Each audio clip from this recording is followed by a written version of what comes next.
Shalom, saudara Tuhan, kembali kita pagi hari dan renungan pagi, dan kita sedang membahas lagi yaitu tentang destiny.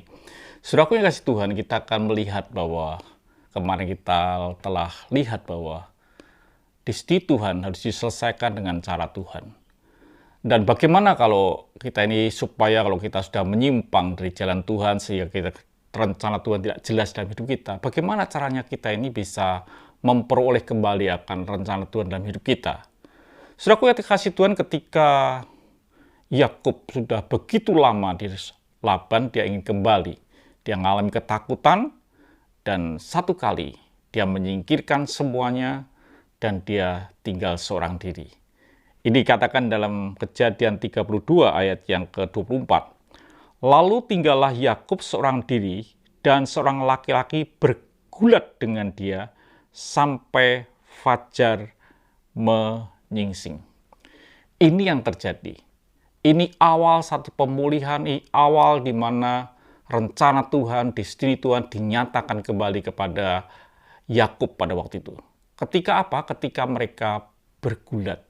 Artinya, rencana Tuhan itu bisa jelas dalam hidup kita ketika kita punya waktu sendiri berdoa, kita punya waktu sendiri bergumul dengan Tuhan, maka rencana Tuhan bisa nyata dalam hidup kita.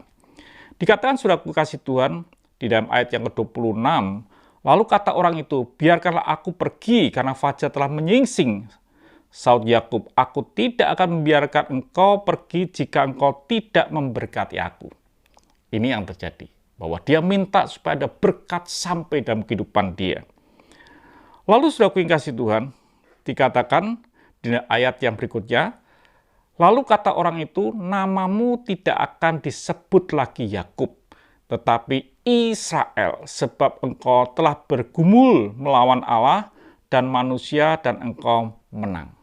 Jadi saudara kasih Tuhan, ini awal dari terjadinya pemulihan, di mana yang Yakub yang artinya ada penipu, berubah menjadi Israel, pangeran Allah.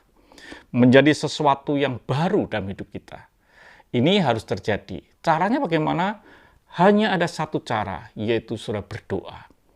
Untuk menyatakan destiny Tuhan, rencana Tuhan nyata dalam hidup kita, jelas dalam hidup kita, pulih dalam hidup kita. Mungkin yang lain yang telah kita lakukan hal-hal yang keliru, kita kembali lagi dengan cara kita berdoa.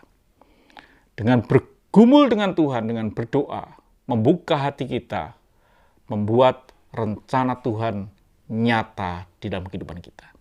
Bila hidup kita hari-hari ini adalah punya waktu berdoa, supaya rancangan Tuhan sampai di dalam hidup kita. Supaya rancangan Tuhan tiba dalam hidup kita. Supaya rancangan Tuhan jelas dalam hidup kita. Tuhan berkati, sampai jumpa esok pagi. Mari kita berdoa. Terima kasih Bapa.